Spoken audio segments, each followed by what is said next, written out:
We have Dr. Marcy Forta, and she is the founder and director of ATSME, which is a nonprofit organization that is created to support, the mental health of Jewish girls through programs that improve their self-esteem, self-compassion, and acceptance. Not only that, she is also a body project facilitator and a certified holistic nutritionist. Last but not least, we have Yaffi Lvova. Did I say that correctly? Or in American, it would be Lvova.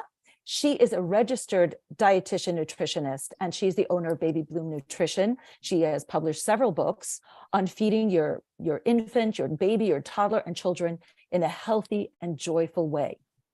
So tonight we're starting with that it's hard enough to deal with our own issues of our bodies, especially in a culture that is seemingly obsessed with thinness. And it's even harder when you're dealing with our children's bodies. So tonight we're going to be talking about obesity, food, weight control, and body image.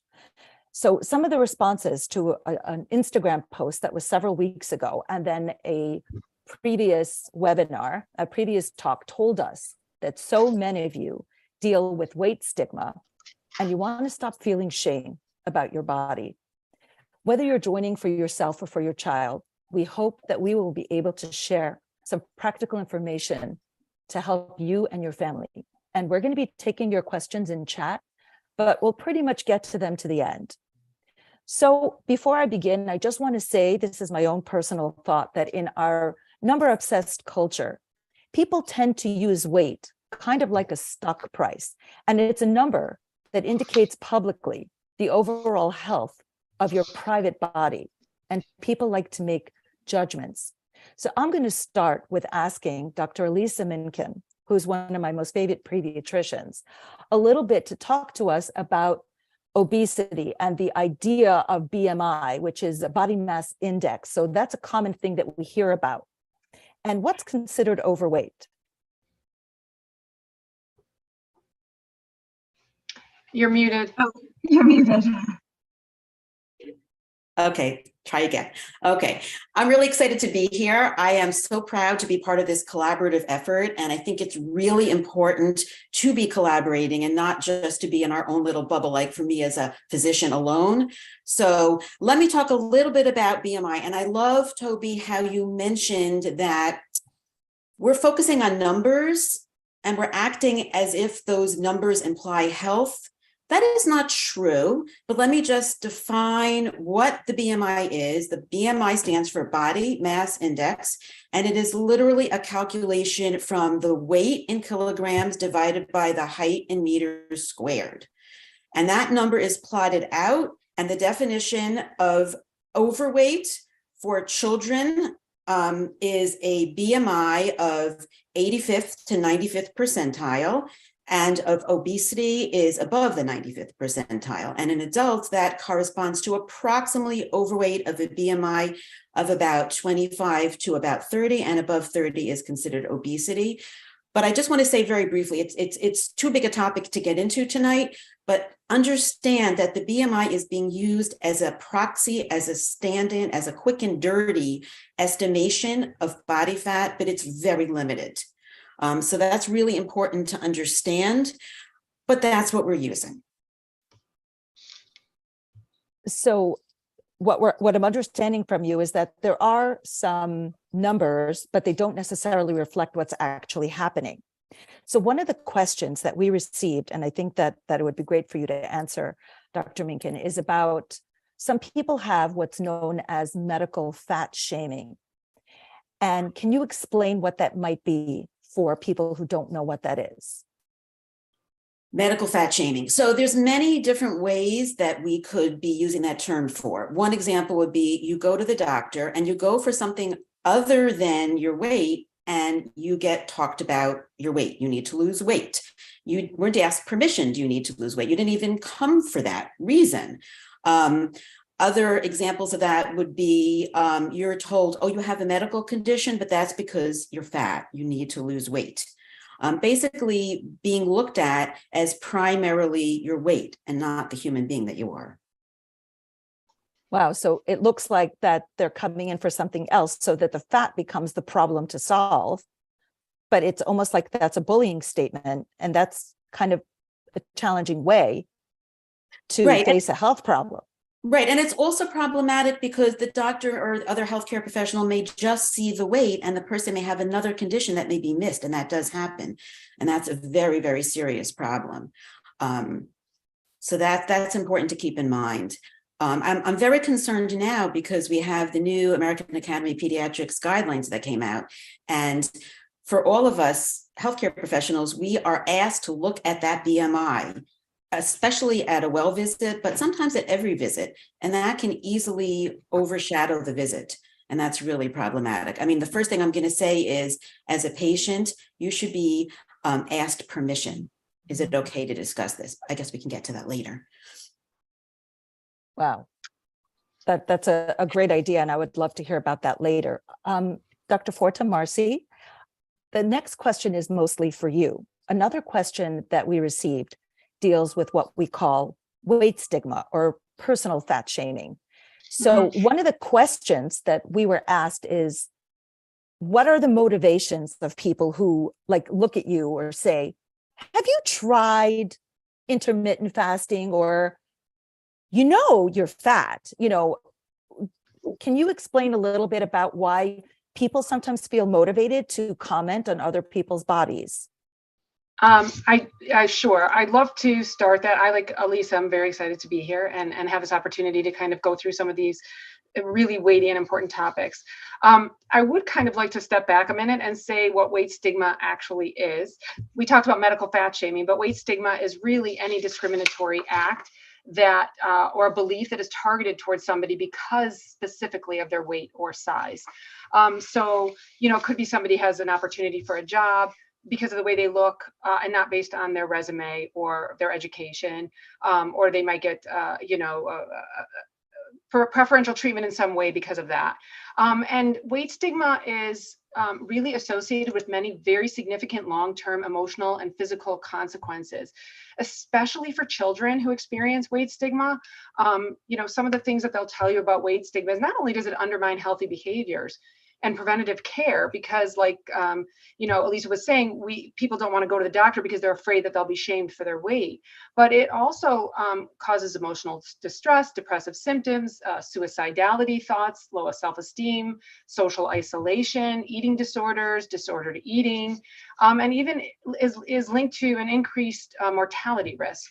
So weight stigma, bullying, shaming, whatever you want to call it, is a very dangerous pastime.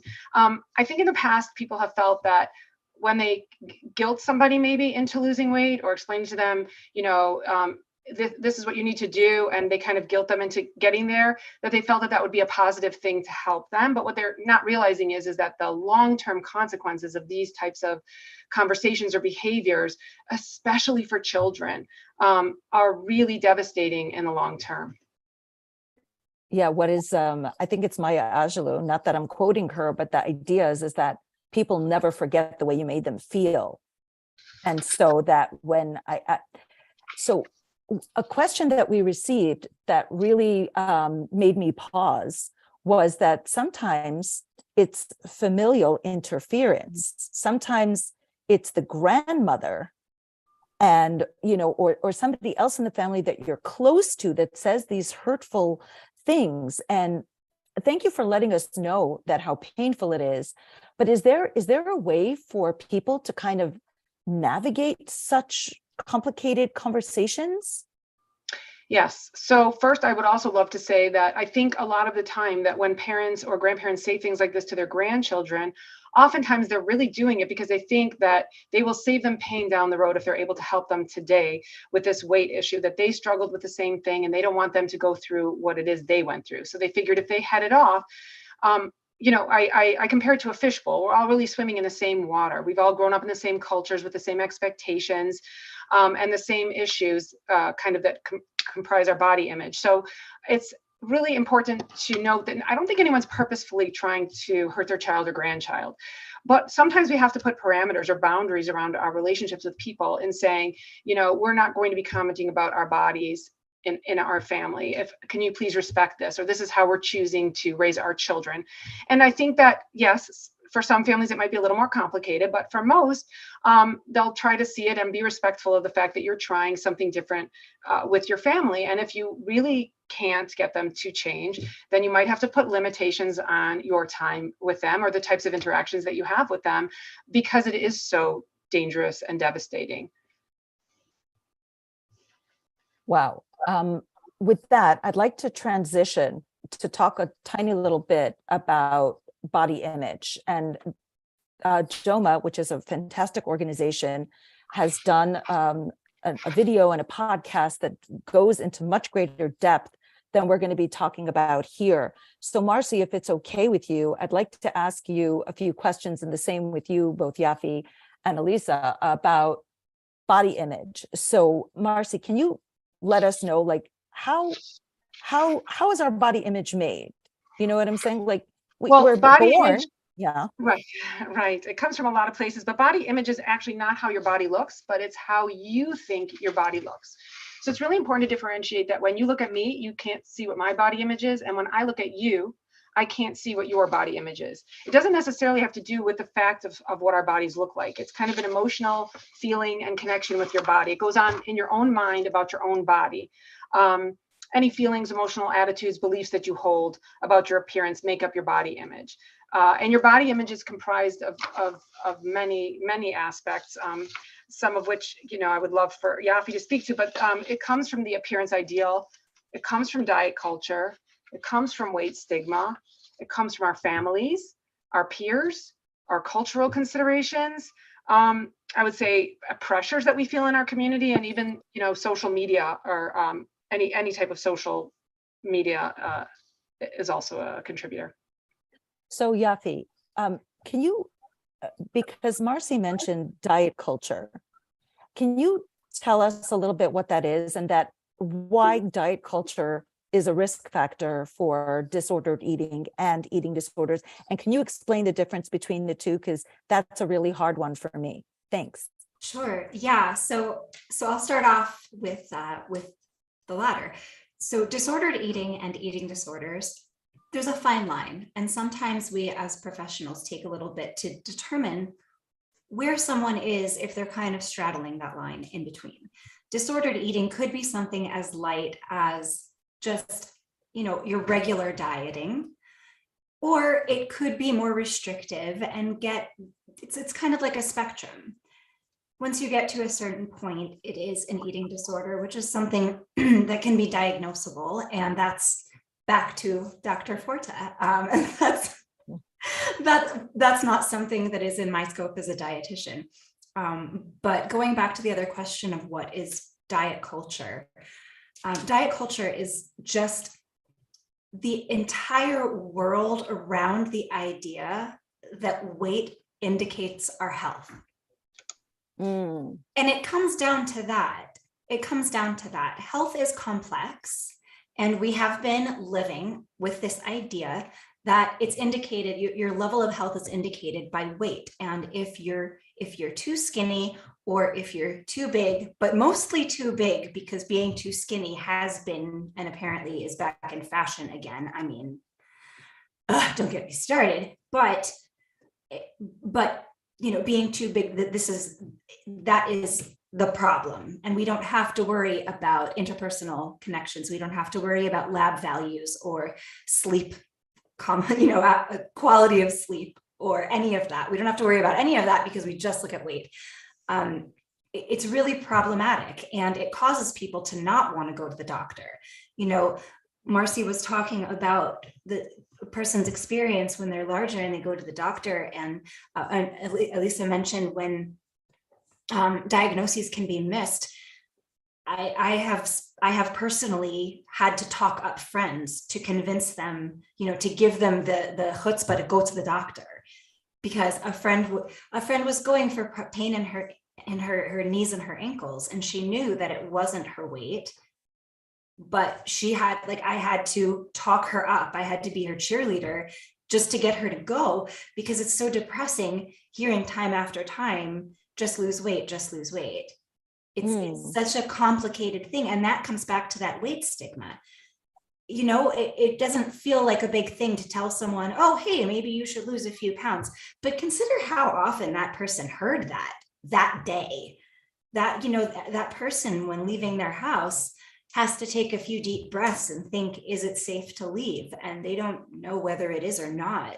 They don't know what kind of comments are going to come their way, because people do feel entitled to those comments, because they're it makes me think that it's like a fire hose Mhm. that is just filled with thousands of tiny humiliations that are hitting people on a consistent level, and how painful that must be. And I also think to myself that I would say most people don't have what I would call like medical equipment in their home, but everybody has pretty much a scale. They even have scales in supermarkets that you can weigh yourself. It's, I think, the only metric that we allow everyone to measure themselves by. And it's like you're all saying, it's not the measure of the whole person. I want to jump to this idea I'm sorry. Please. I love that you're interrupting me. I'm interrupting. I'm sorry. No, I just want to say that even though the higher you get in the BMI number, the more it is correlated with various what we call comorbidities like high blood pressure, elevated cholesterol, type 2 diabetes, et cetera, correlated doesn't mean one-to-one. So your weight doesn't correlate one-to-one with your health at all. You can be thin and have all kinds of problems, including those problems I just mentioned. And you can have quite elevated BMI and have none of them. And so I think that's really important when people say, but your health. Oh, so you're saying the number on the scale doesn't reflect necessarily the internal health. Right. There is a correlation. The higher you get in the BMI, particularly 30 and above or 95th percentile and above, but it's not a one-to-one correlation. I have plenty of patients with elevated BMIs who are what we call metabolically healthy. All of those parameters are normal. And we have plenty of people who are in the normal weight or just slightly elevated weight who have those problems. So we really have to stop using weight as a proxy for health, because it is not a one-to-one correlation at all. And I think that that's the danger of diet culture, because it's almost, weight loss is a means to a higher status in diet culture. The whole idea is that the thinner you are, that's best for you. But weight loss does not equal health. They're not the same thing. So it's really important sometimes to separate out some of these beliefs that we hold when they're not necessarily true, right?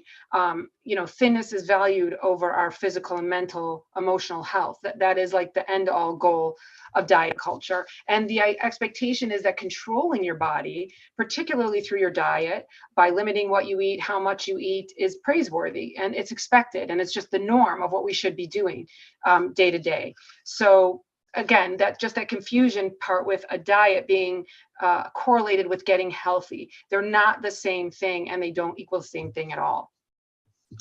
This came up in a conversation recently where someone asked me about an all potato diet. All potato, just all potatoes. My gosh. Okay. And I just looked at her and said, do you think the way to health is through undernourishing yourself? And she said, of course not. Yeah, well, of course, but that's what we're talking about. Dieting for weight loss is intentional undernourishment. And I'm not saying that, we look at other values in order to determine progress. It's not saying I hate you if you're on a diet. It's not saying, I don't care if you're allergic to peanuts, eat them anyway, because I say all foods are good. No, that's not this game. That's not, we should adopt healthy habits, because healthy habits lead to health, whether they change the scale or not. Healthy habits lead to health. That's it. Right. I think we need to talk about diets versus dieting. Yes. I think that distinction needs to be made. And I would love for Yaffi to make that as the nutritionist. Yeah. So I would love it if the word diet was neutral. Like we say the kosher diet, that's a neutral thing. We say the vegetarian diet, it's neutral. But when we talk about, like, if I were to say to someone, how is your diet?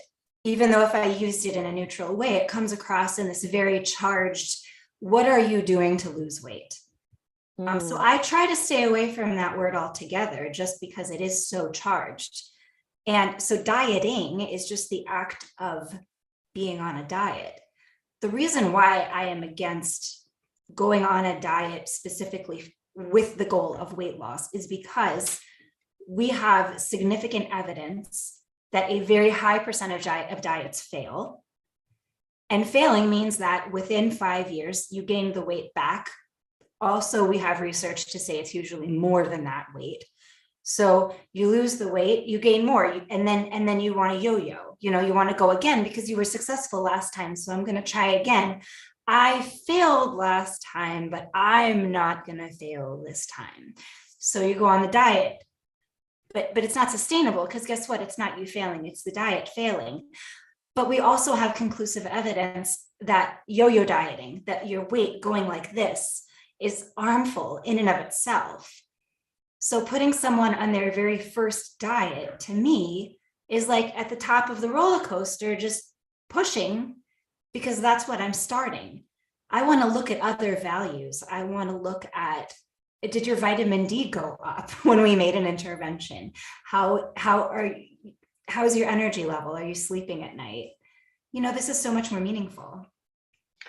And I think also it's important to know, which Alisa can probably speak more to, but the studies show that any period of time that you put a young child or a child going through puberty on a calorie restricted or nourishment restricted diet, there will be consequences, physical and mental consequences. There will be impairment, and they will struggle to hit their, developmental goals during puberty.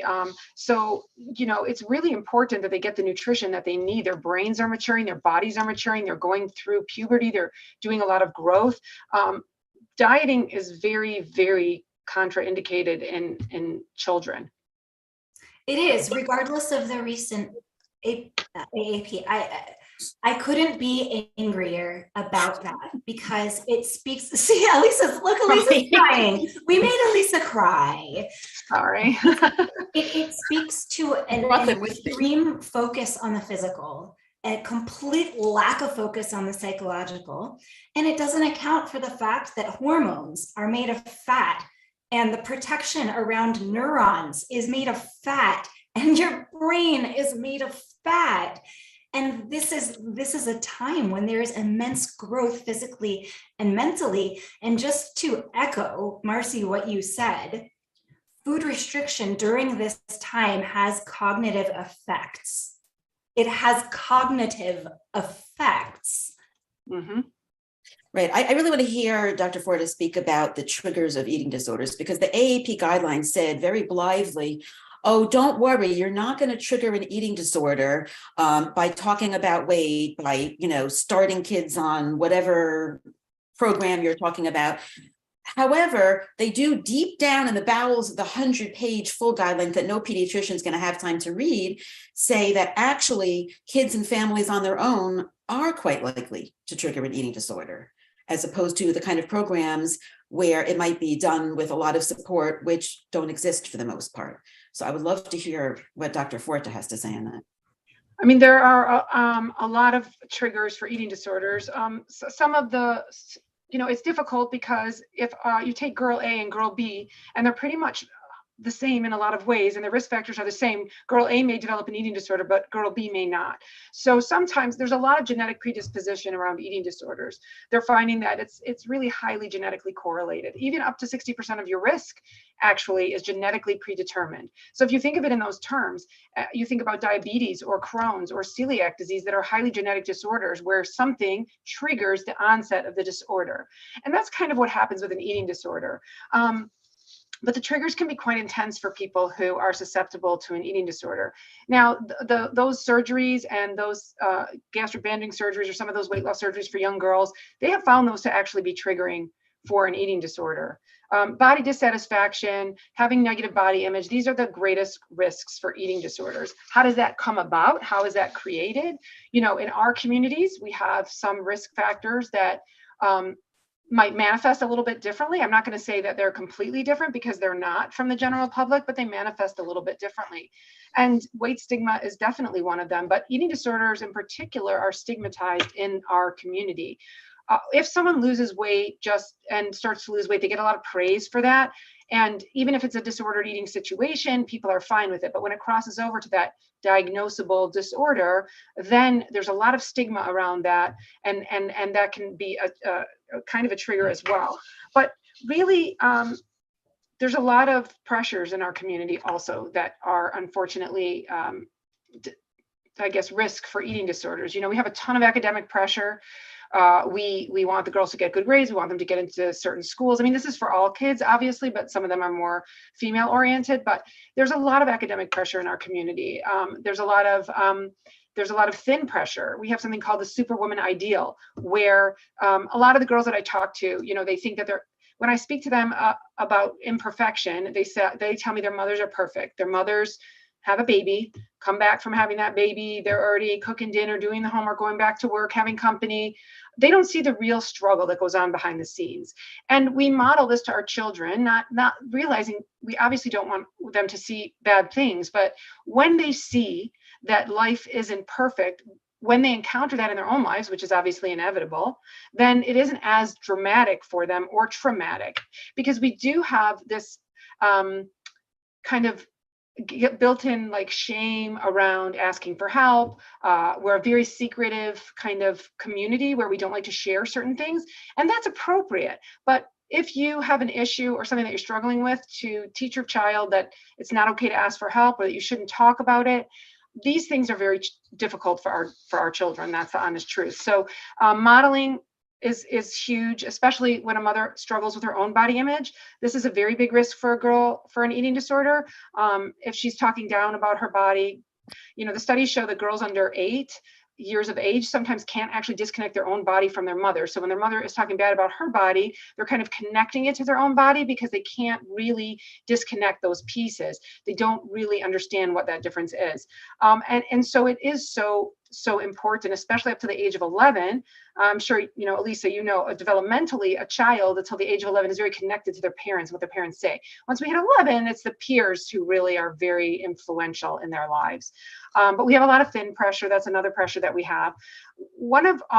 Another one, which I'm going to stop in a minute because I don't want to only talk about these things, but we have a lot of mixed messages sometimes that we give our girls. So we talk about the fact that it is our neshama, our connection to Hashem, that is actually that is the most primary important thing.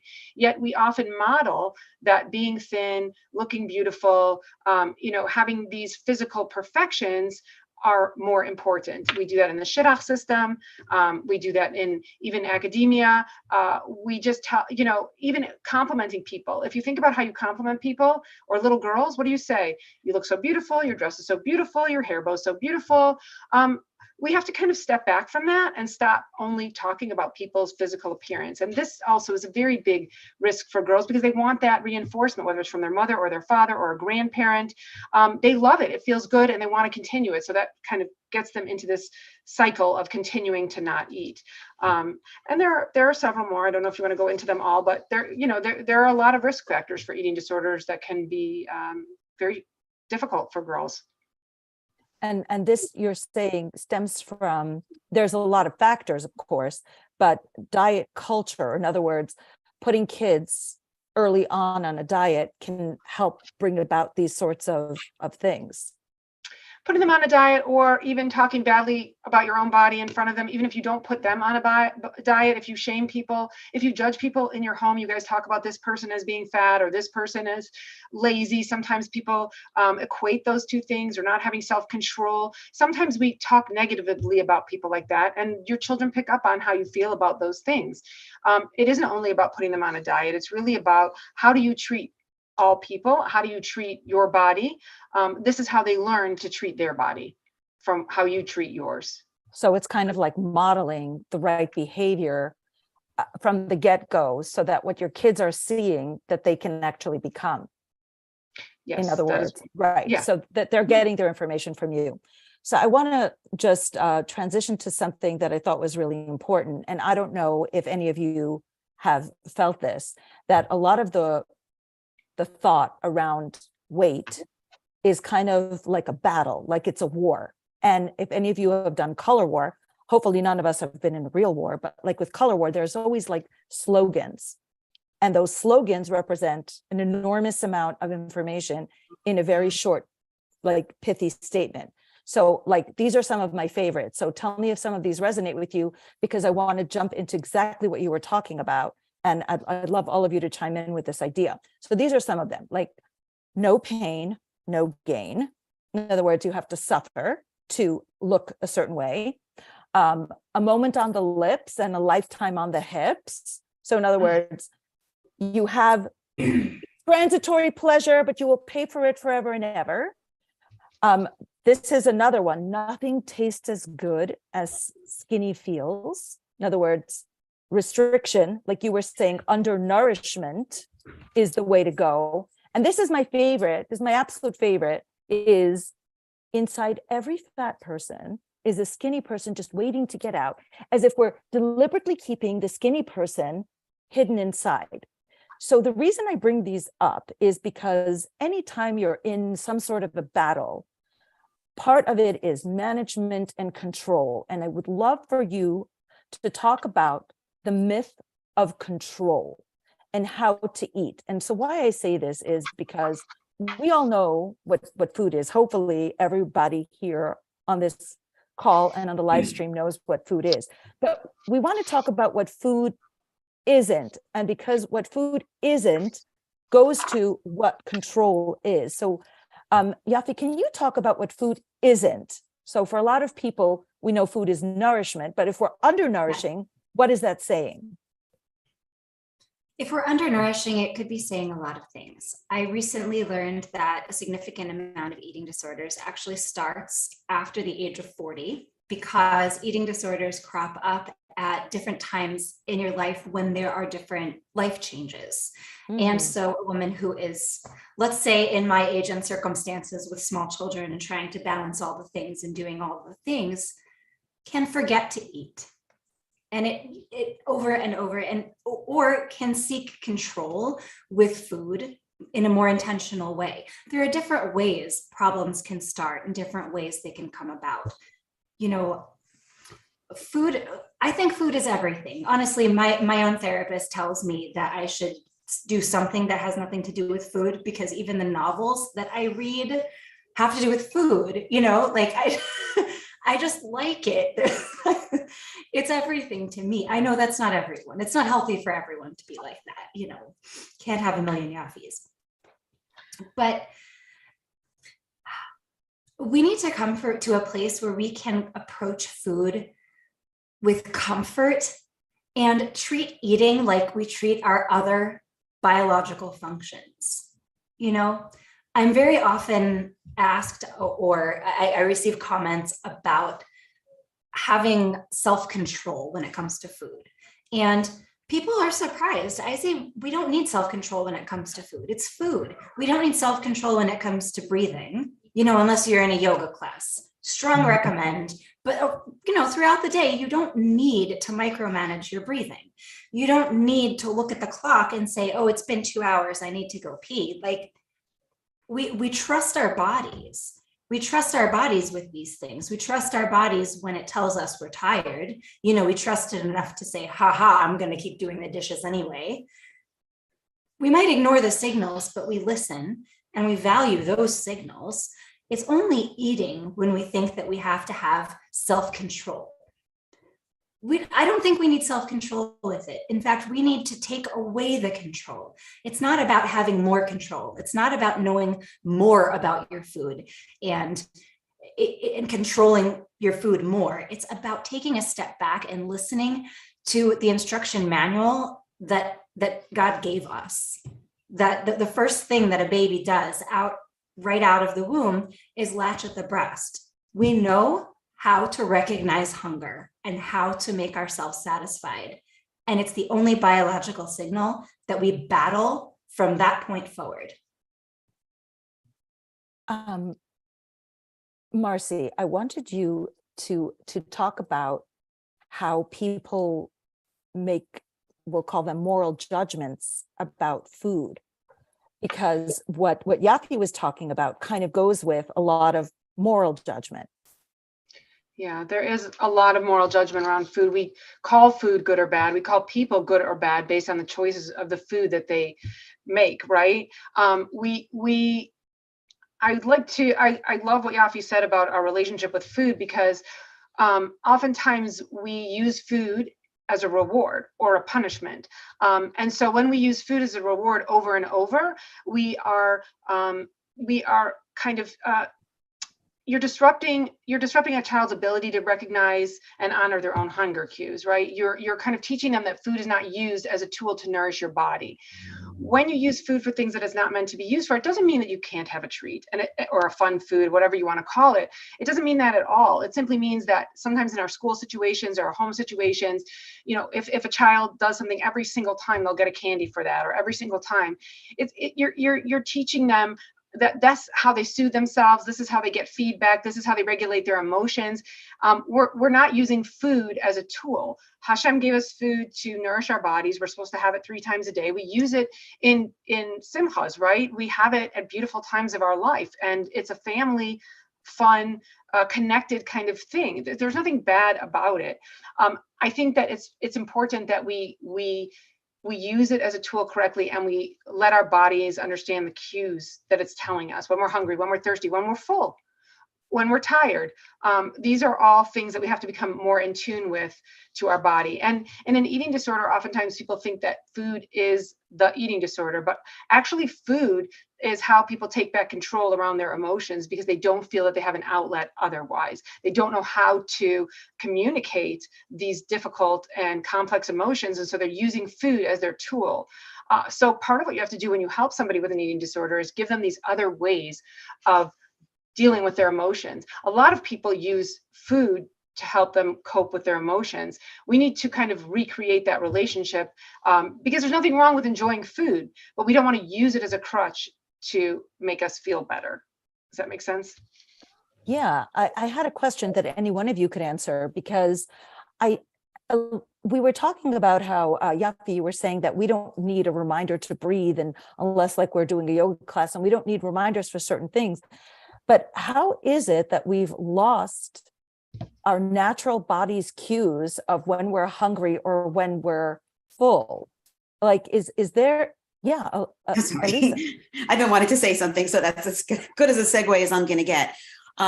Because we have a lot of questions that are typical questions that a pediatrician gets. And I'm going to read them from our list because I want to get back to that. How can I control my child's portions? What if they want seconds and thirds, you know, and the doctor told me they weigh too much? How can I motivate my child to lose weight? What should my children eat? How can I get my child to eat less junk food, stop sneaking foods, etc.?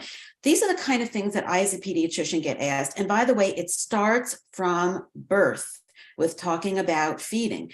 I find this particularly with bottle feeding, because the advantage to direct breastfeeding is the baby can choose on their own when to start, when to stop.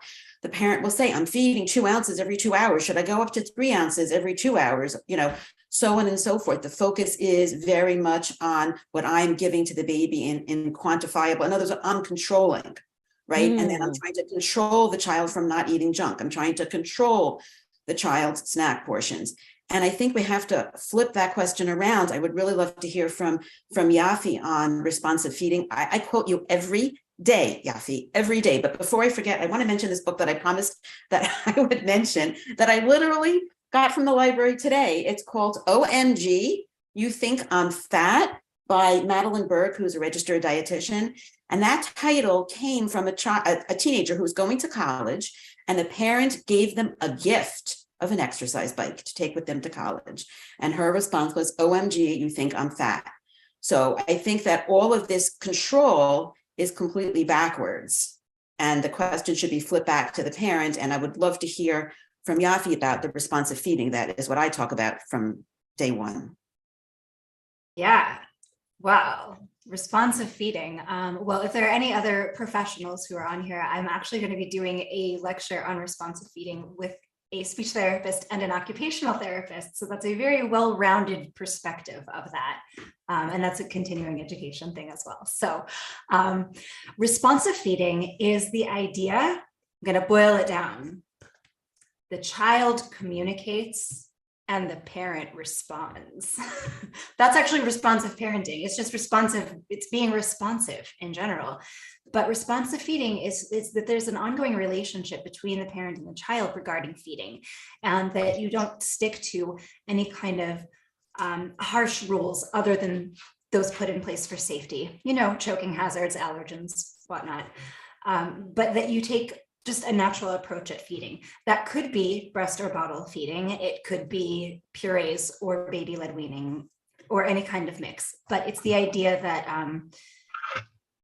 that you are at the table with your child having a food conversation. I'd like to say one thing about control also as well, just to add to this, because I think sometimes parents think they're doing the right thing when they take control, saying you may not eat this food, or we will not have this food in our house, or you may not have seconds, or you may not do this. So first of all, I can promise you, if you tell a child, you know, we don't eat this food in our home, they're getting it somewhere else. They're getting it from their friends, they're trading, they're using their allowance money, they're going to a friend's house and eating it. They are eating that food. The more you say that they can't have it, the more they want that food. The more you make it less of a problem, and something that, you know, we have it in our home, we eat it when it's appropriate, it's part of, you know, a well-rounded diet, you know, then it's fine. But when we tell a child also, we take food away from them if they're still hungry, or we tell them that they're not hungry, they're not allowed to have a second helping, that's when we are kind of confusing the cues for them, because they're thinking to themselves, geez, there must be something wrong with me because I'm actually still hungry, but I'm not supposed to be hungry. We create this relationship with food because of our issues with it, or what we think that they need. But honestly, if we help them learn how to regulate their own appetite, there will be times when they will need more fuel. When they're going through puberty, they will be gaining weight, and that's normal and healthy and expected. So the idea of control is, I think that what we're saying is that you shouldn't take complete control. For instance, I spoke to a lady whose daughter had asthma, and she told me she's 11 years old. She was managing the asthma through her diet. The girl didn't take any medication for it, but she was on a very strict diet. She got a call from school that she was stealing food from people's lockers, from their lunches. The mother called me. She was very open, and I said, you know, you have to let her have some control around her choices. It might mean she might need some medication. Are you willing to do that so that she doesn't feel desperate enough to go and take it from other people? Let's try it. As soon as it has to be appropriate control for the age and the child. That's something that a parent has to determine, but she was able to give her back some control. She needed to go on a small dose of the medication, but the child stopped immediately. She just said, I just wanted to be able to eat X, Y, and Z. We can't take complete control, because then we're not even allowing our children to determine what is good for me. What is my body telling me? What am I supposed to be having? When we take those away, that's when the problems start. And that comes back to responsive feeding, because responsive feeding is the way that you teach your child to trust their own body. Because from day one, you're telling them, I'm honoring the messages you're telling me. And so they're getting the message. What I'm hearing and communicating, what I'm hearing from my body and telling my parent is valuable. And so they never get to that point where they say they are the kid at the table saying, well, there must be something wrong with me. I'm still hungry and the meal is over. Because they have that dynamic in the house that they are trusted. And because of that, they do better with feeding their own kids, and they are less likely to have all of these anxieties related to food. Is it the same thing, like when you're saying that they have the cue that they're still hungry, that in some families, you can't leave the table until your plate is finished? So in other words, you're being forced to eat more than your body is actually telling you that you want. Yes. Is that in the same category? That is in the category of things we are trying to grow past as a society, because that's an external signal, and we go with internal signals. You know, an internal signal is hunger, an internal signal is fullness, and then another one is satiety, which sometimes comes at the same time as fullness, and sometimes it's Shavuos and there's a cheesecake, and well, I might be full, but I'm having a couple more bites anyway. Well, that's what I call the dessert paradox, that you feel so full that you have to undo the top button, but then dessert comes out and suddenly there's an extra storage space that you never know about. So, and that's a reason why a lot of parents are now serving dessert with dinner for their kids, because it neutralizes it. You know, otherwise you're telling the kids, okay, here's all of the food, get full. Okay, now here's dessert. And so you should make yourself overfull for dessert. You know, in my house, I don't like serving dessert at the same time as dinner, because we're in Arizona. A lot of times dessert melts, and I don't think that dessert that has a natural timer set in should, you know, it's natural pressure. don't worry about the dessert on the table while it melts. Right. So I'll tell the kids, we're having dessert, it's ice cream, and then they'll know to leave some room. But yeah, it's good to neutralize foods for that reason. So we're taking away kind of the categories that puts food into very specific places, that these are treats and this is real food, and that the treats are much more desirable than the real food. So one of the things that we didn't really talk about, and that's one of the top questions that I think we got, is what should people eat? Like, what should they eat? You mentioned the all potato diet. I've heard of that one. I don't think it's a good one. And I never really heard it as undernourishment, but that really struck me, that you're deliberately inducing like a starvation state into your body. And that I'm like, if people who don't know me, I do a lot of lecturing to girls who are in puberty. And I had told these lovely ladies that I'm on with tonight that they're packing for the journey. So sometimes there are times in life where we go through stress or we're going through growth periods that there will be a little bit of weight gain to pack for the journey. But once the journey is over, that weight should naturally go away. But that's if everything is kind of normal. And so when people say, what should they eat? Do you have any suggestions for people? And this is not to give, direct advice to anybody, but it's kind of like a general idea.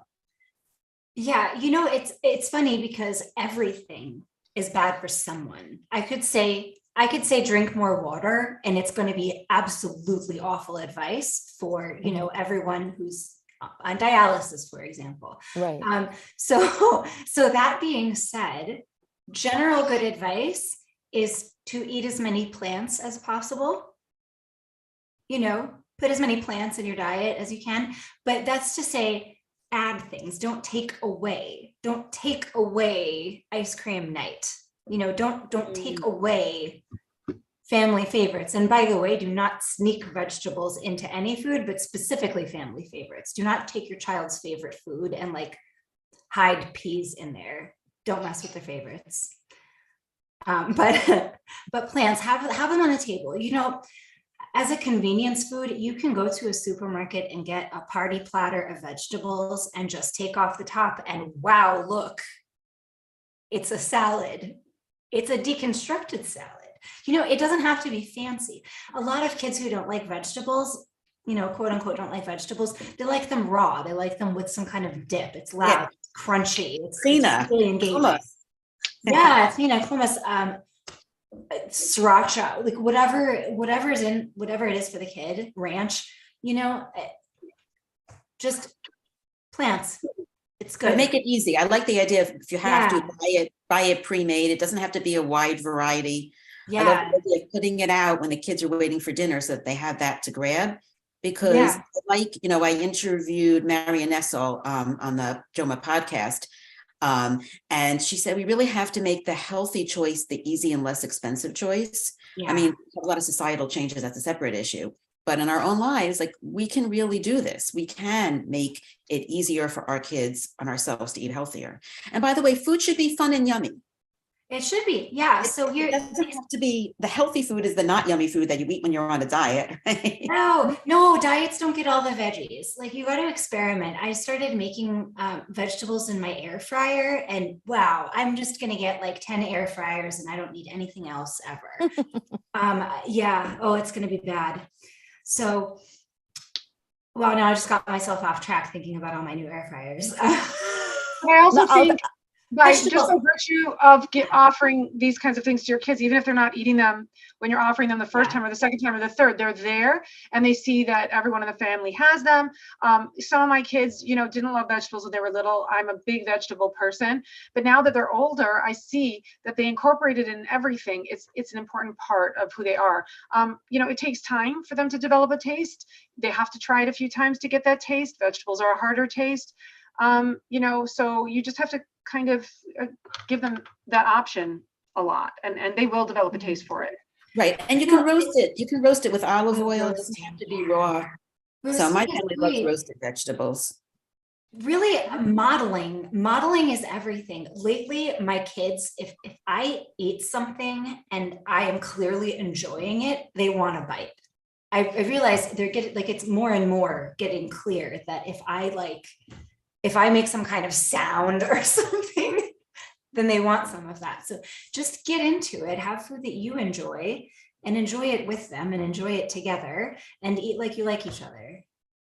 Oh, I love that, because they say that when you eat together and there's a happy feeling, it's a joyful dinner. Yeah. I personally believe that those calories work in a much better way. They're much more effective. When my kids were little, I actually implemented something I called it the 1-2-3 rule.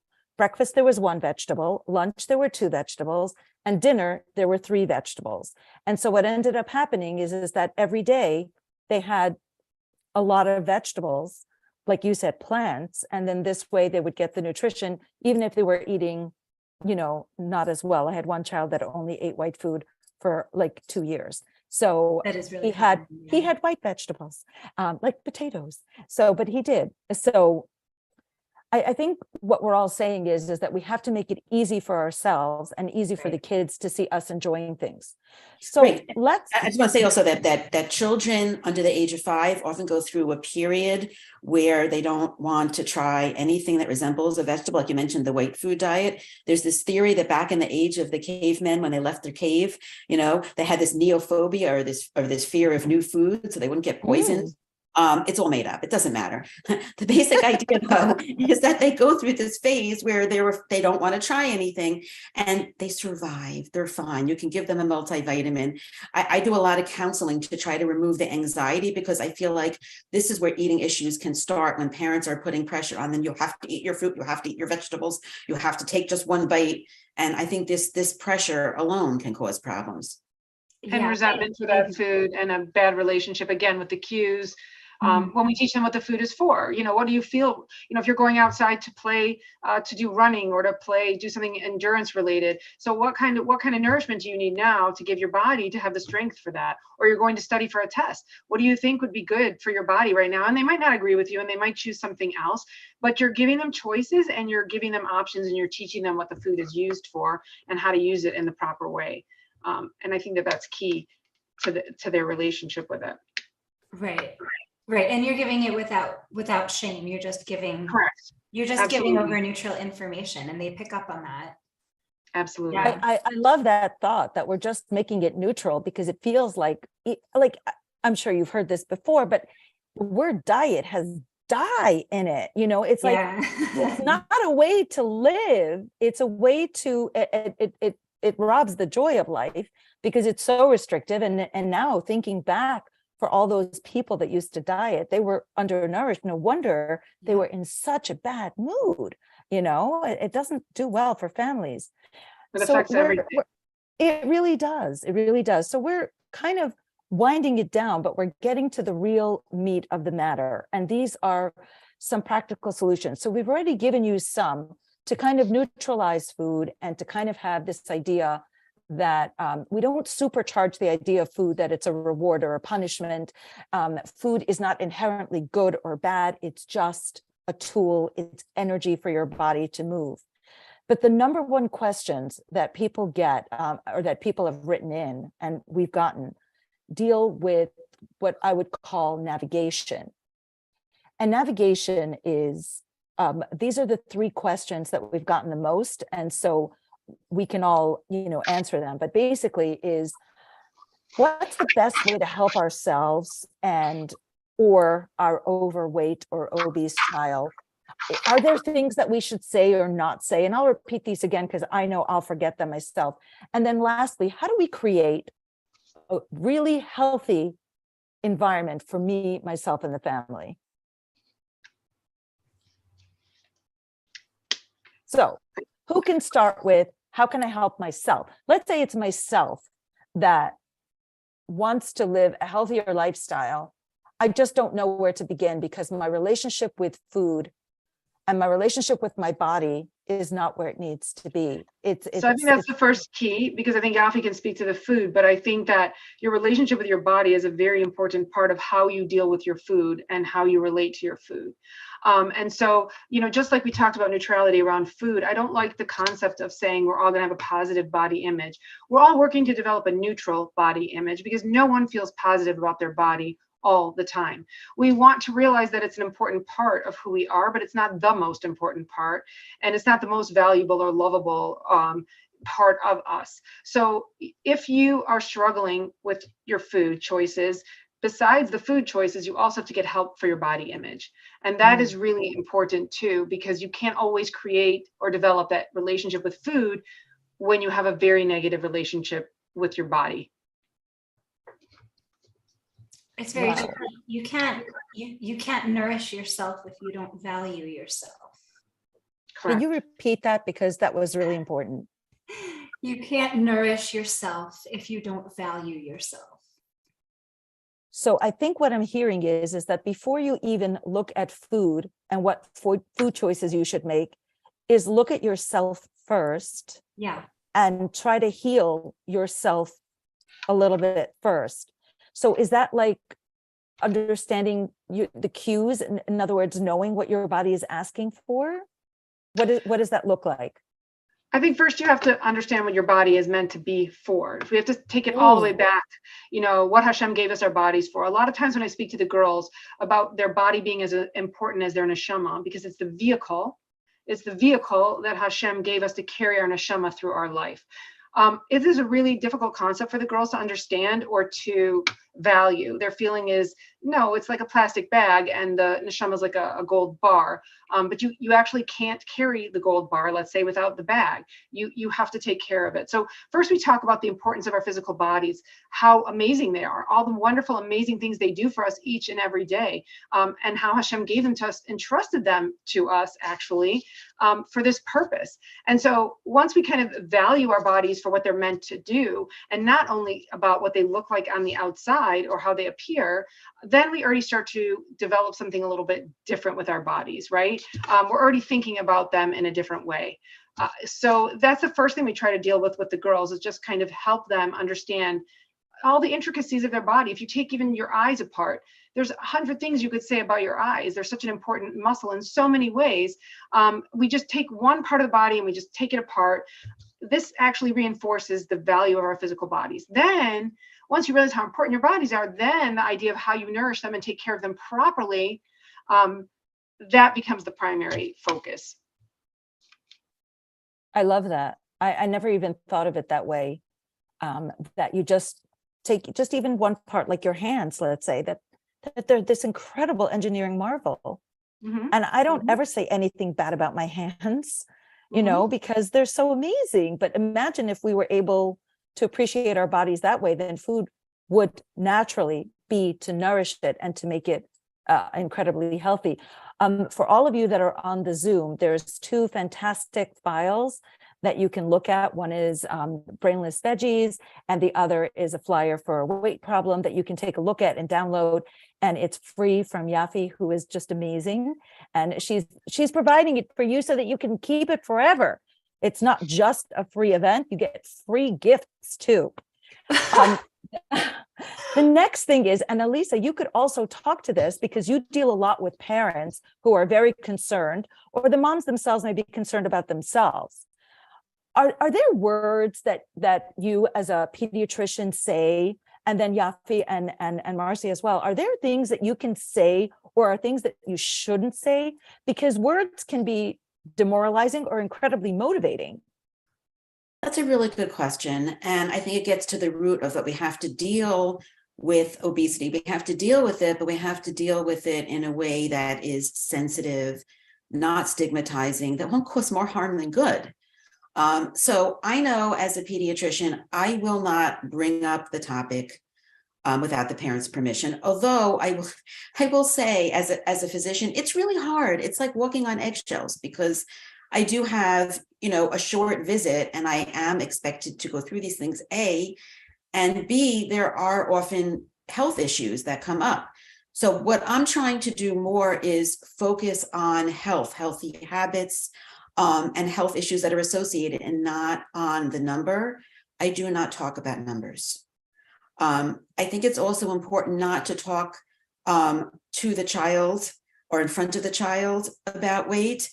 Some parents will take me aside before the visit or call me, or sometimes I'll call them after and have that discussion, because we know that that can be very damaging. That can cause eating disorders, that can lead to more anxiety and depression, in addition to the problem of the weight itself. But I think we can address these, but I think we need to do it in a more ideally comprehensive, multidisciplinary way, which doesn't exist for a lot of us. So what I say is build your team. Try to find, like I give Yaffi's resources every single day from the earliest ages. I'm trying to find more nutritionists that will not add to the problem, because not all nutritionists are created equal, right? I want a non-diet nutritionist. I do not want my kids and young teens to be going on diets. So these are the things that I'm doing. Again, I'm going to push this book again that I just read today, because everything is in the 67-page book. It's so short. It's called OMG, You Think I'm Fat. And it talks about all the things that parents and relatives shouldn't say. And also there's a chapter just for pediatricians, which I'm sharing with my pediatrician colleagues. There's a lot of work to be done. And again, I've mentioned the AAP guidelines. It's not making it easier. And we haven't even touched the concept of bariatric surgery or medication. It's outside the scope of what we're doing. Can I just say that part of their sales pitch for bariatric surgery is malabsorption, that's a good thing. They're saying that like it's a good thing. Mm-hmm. I'm going to bring up, though, that there's a range of situations here, and they are talking about that for the kids who are at least 120% above the 95th percentile of the BMI. That's what they're saying.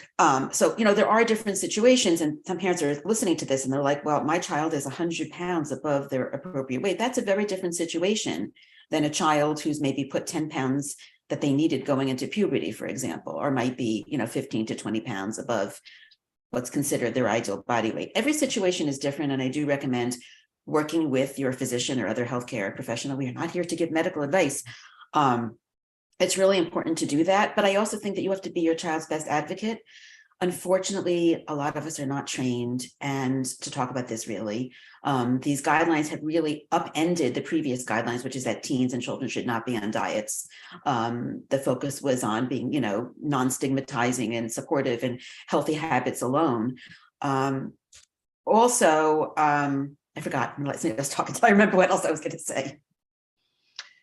I think sometimes, though, when we just address the health implications of somebody who is very obese, or however you want to clinically term it, a child in that situation also could use some mental health help Right. as well, generally. And so, just looking at the child from a physical perspective and not also addressing the mental health need of that child will not actually long-term, even besides the malabsorption or maybe some of the other issues that aren't tested and tried over the years, but it doesn't address the core of maybe what's going on with the child, that they actually got to that place that eating is something that is a comfort for them in so many ways. So you're still going to have to address the body image issue, the feeding cues, getting back in tune with their bodies. These things still will have to be addressed ultimately, because you can't have physical health without mental health. Right. Health is comprised of both. Right. I love what you said, that we really should have every well visit have the child see the doctor or other healthcare professional and a nutritionist and a mental health professional. Halavai, we should get that kind of disciplinary care. But I think if your child is struggling with weight issues, then try to put that together, patch it together for them. And I know what I was going to say. I was going to say, again, back to being your child's best advocate is, when you go to the doctor, before you go, make sure you take the doctor, aside, or you have to keep standing up for your child, that they don't get, medically fat shamed. You have to stand up for your child that they don't get fat shamed in other situations, and you shouldn't do it yourself. And honestly, that's the truth with eating disorders as well, because so many parents have taken their kids over and over to the doctor saying something is wrong. She's struggling in some way, and the doctor will purely look at BMI or other indicators and not listen to the parent. And I cannot tell you how many stories I have heard personally of people who 2 years later of going back to the doctor, and now their child's in a severe eating disorder situation requiring inpatient hospitalization. Their organs are starting to be affected. Their electrolytes are not balanced. Their low blood pressure. It's affecting every system of their body. So I agree with you 100%. You are your child's best advocate. If you think there is something wrong with your child and your doctor doesn't agree with you, find another doctor. That's your job.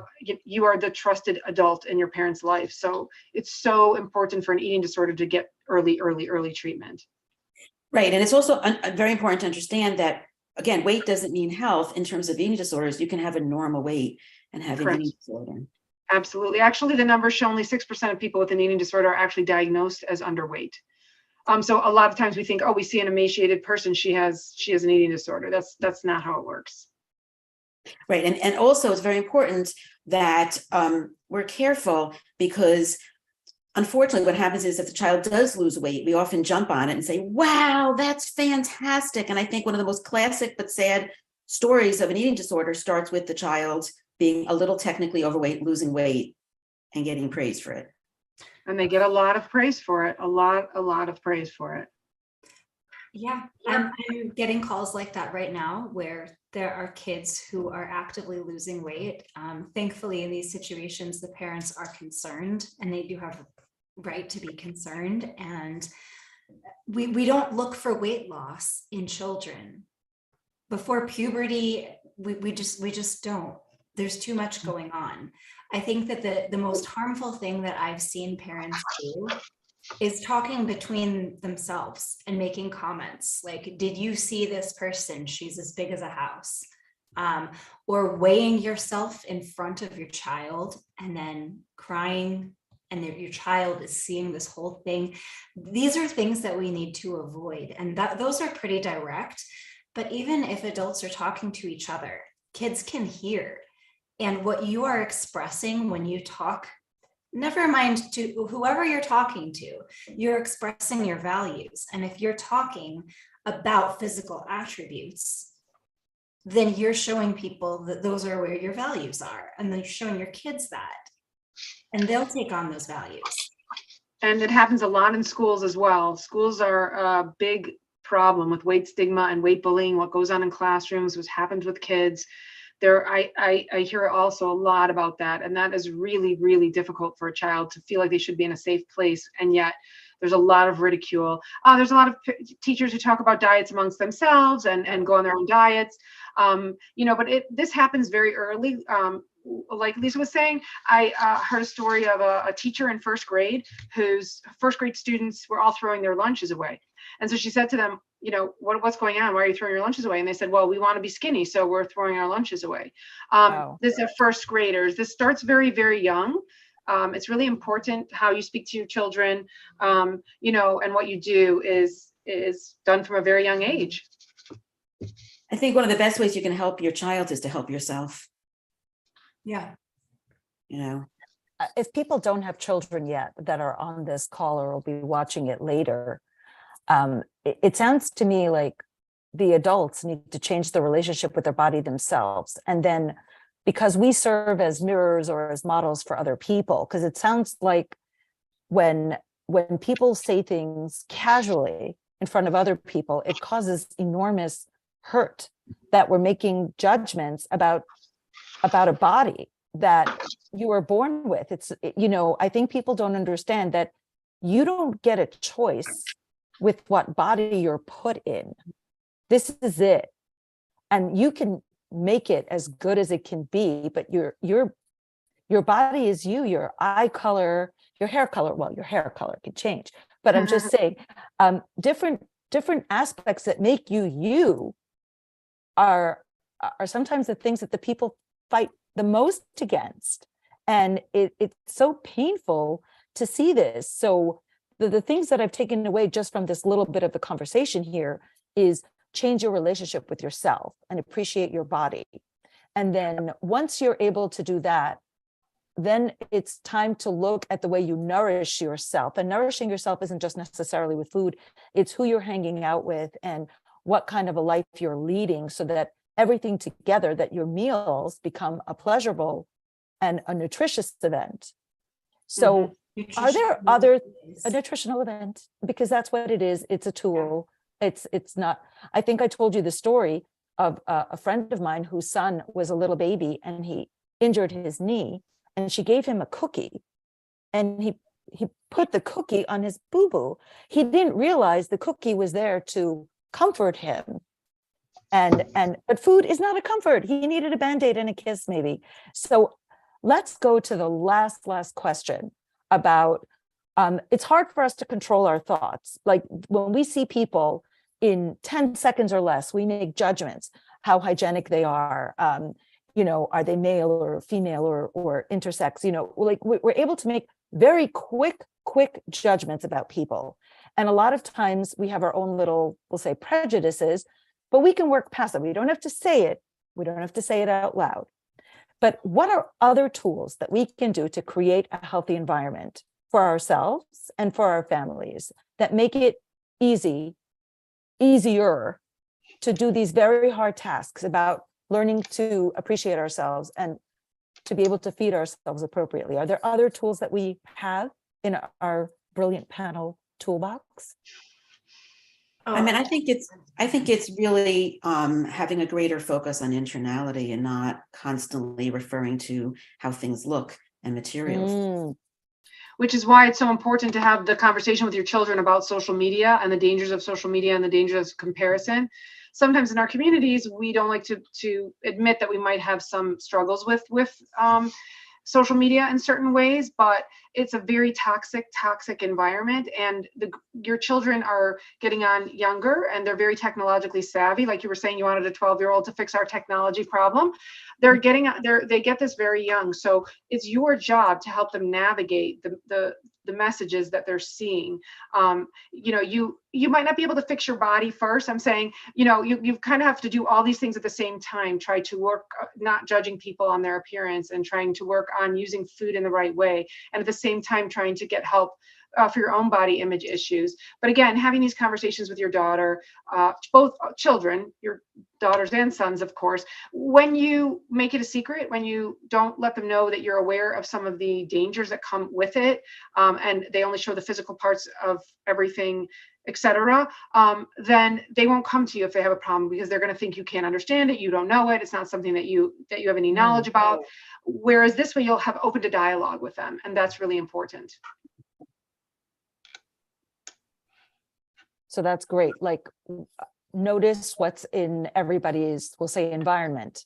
It's not just your own environment, it's who you're allowing into your emotional and mental space with social media, or even who they're hanging out with, because that also has a huge impact on what they'll feel about themselves, and consequently how that will affect you. Yaffi, do you have any takeaways for people in reference to how they can create a healthy lifestyle? Yeah, the first things I want to start with two sound bitey type of things. Okay. If you eat like me, you will not look like me. Ooh. Okay. A lot of people are under the assumption that if you want to look like me, just eat like me. In fact, this whole Blue Zones book, the whole Blue Zones concept, was finding areas in the world that had a higher than normal amount of people who lived over the age of 100. And they found all of these factors that contributed to their longer lives, but they just distilled it down to diet. They in the original research, they were talking about community support and familial bonds and all kinds of different things, but society took it and turned it into a diet. We have to look at health in a more comprehensive way, because when we look at only the physical, we burn out. Okay, so the second thing is that healthy bodies come in all sizes. We're going to reword health at every size to healthy bodies come in all sizes. That sometimes healthy habits don't affect the scale, and sometimes they do. But that's not the reason you do them. You do them for all the other reasons. You do them for the blood panel, and you do them for the energy and all the other things. In order to make your house, your general environment, a positive place for positive health, I would say make available foods that are nutritious. Have a big fruit bowl on the counter with some nice fruit that people can just grab. Have some nuts out, unless people are allergic to nuts, because then that's a bad idea. Yeah. But make things available. Also, shift your culture away from food in that, stop using food as a reward for things. Maybe bring some activity into your family, go on bike rides together, or here in Arizona, a lot of people go hiking. Bring some activity into your life as a family so that not everything happens around the dining room table. And those are ways that you can positively impact yourself and those around you by adding to your life rather than taking away. We don't take away the trip to Baskin Robbins. We go on the trip to Baskin Robbins. We're just also going hiking. We're also, going on our bike ride around the neighborhood. That sounds fantastic, because what you're saying is instead of pizza being the family focus, we're going to do an activity as a family. And so that creates even a deeper bond, because face it, when we're eating, we can't really be talking and sharing things unless you can't really be talking and sharing things while biking either, but true. And you can still have the pizza and it's not biking because you had pizza. It's because biking is fun and because pizza is tasty. We don't have to interweave everything. They can be their own standalones, is what you're saying. Yes. When my twins, I have twin boys. They are 9 years old. Thank God they had a bris on the same day. Oh, I do not want to go back in time to that day, but we had to separate them by 15 minutes because you don't put a simcha on top of a simcha, because every simcha should have its own space and time. Okay. So the pizza and the bike ride, both simchas have their own space and time where we can appreciate them both for what they are. I love how you explained that with a little bit of space in between of what was a very big day in your life. But that makes perfect sense.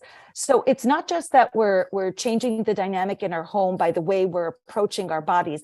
We're making sure that everything that we take in is wholesome or appropriate for us, whether it's social media or any other type of media or relationships that we have with people that may be upsetting to us. So we put limits.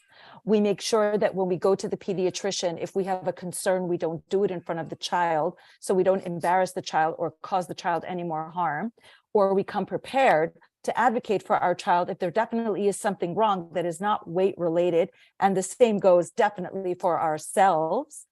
And then lastly, what you're saying is create experiences that is in conjunction with treats, that we can have all of these things as a holistic approach to our bodies. So we're approaching that time. I've gotten a few questions, but pretty much all of them have been answered, and I don't see any new questions in the chat box.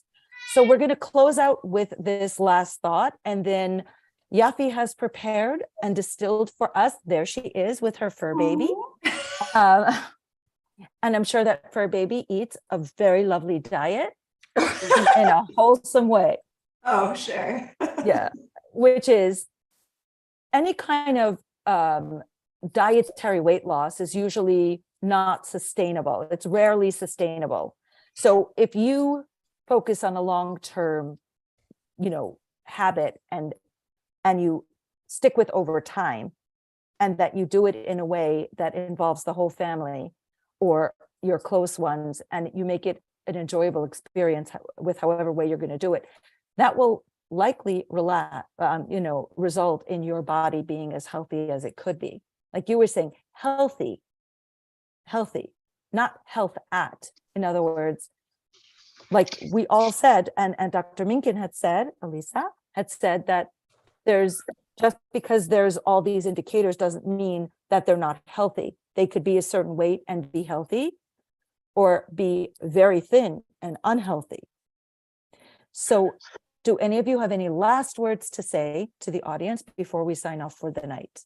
But I will also say though that you can over time lose weight. I think when we say that diets don't work, it doesn't mean that you can never lose weight. I don't want to leave with that very depressing and untrue message. I think the key is to have sustainable changes and to focus on the healthy habits or the health promoting behaviors.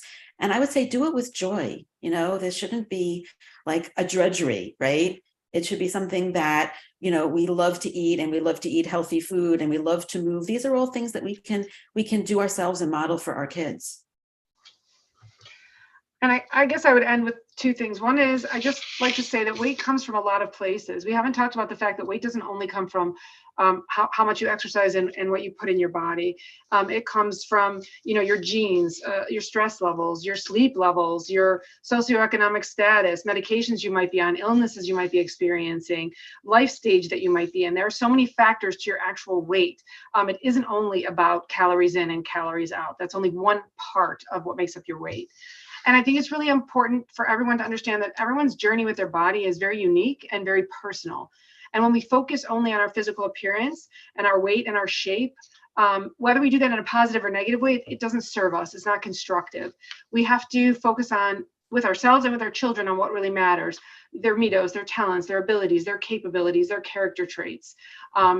So I think that these are the things that we have to focus on, and we have to make it less about, that physical appearance or complimenting people on that.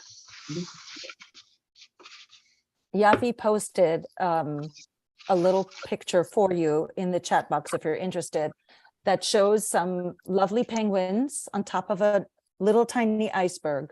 But just below are all the things that Marcy said so eloquently that have a huge impact, an outsized impact actually, on your weight. It's not just your weight, as she said, it's so many more things. So you can check it in the chat box as well as the other two flyers that we were talking about. And Yaffi, you're the last one to give us some words of wisdom before we go. Out with a bang. Yeah. Food through joy. Eat happy and have health through joy. We have to cultivate gratitude. We have to cultivate optimism and compassion for those around us and for ourselves. And when we can model that for our kids, for our neighbors, for our kitty cats, we're just going to increase in so much happiness. All of these conversations, everything we're talking about, there's the biology and there's the psychology, but there isn't really a division between them. They're joined in cascades of hormones that they both affect back and forth. And there's interplay with the gut microbiome. And we have such a complex and amazing system that we're working with. We don't know everything about it, but we do know that certain things can increase our happiness. And having lots of plants in our diet, spending time outside, and spending enjoyable time with friends and family all contribute to a long, happy life. So we need to focus more on that and less on the little things. Thank you so much, everybody. The recording will be available on the JOMA website, I believe, and it will be also available on Yaffi's and Marcy's socials. So we will put links to that in, I think, Instagram and some other social media sites, so you can check back. If you missed part of it, you can see it again. You can watch it as many times as you like. Each time, sometimes you might hear something different, and it might motivate you to make permanent and lasting healthy changes for yourself and your family. Thank you again for joining us, and thank you to this wonderful, brilliant panel of amazing women, and we hope to see you next time. Thank you so much for joining us, and have a wonderful night. Thank you. Yeah. Thank you so much. Bye-bye.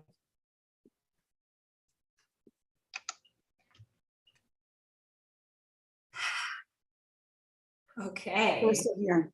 People are still here. Oh, I know. They're listening to us talk. I have to go sing to my kids, but yes. Yeah.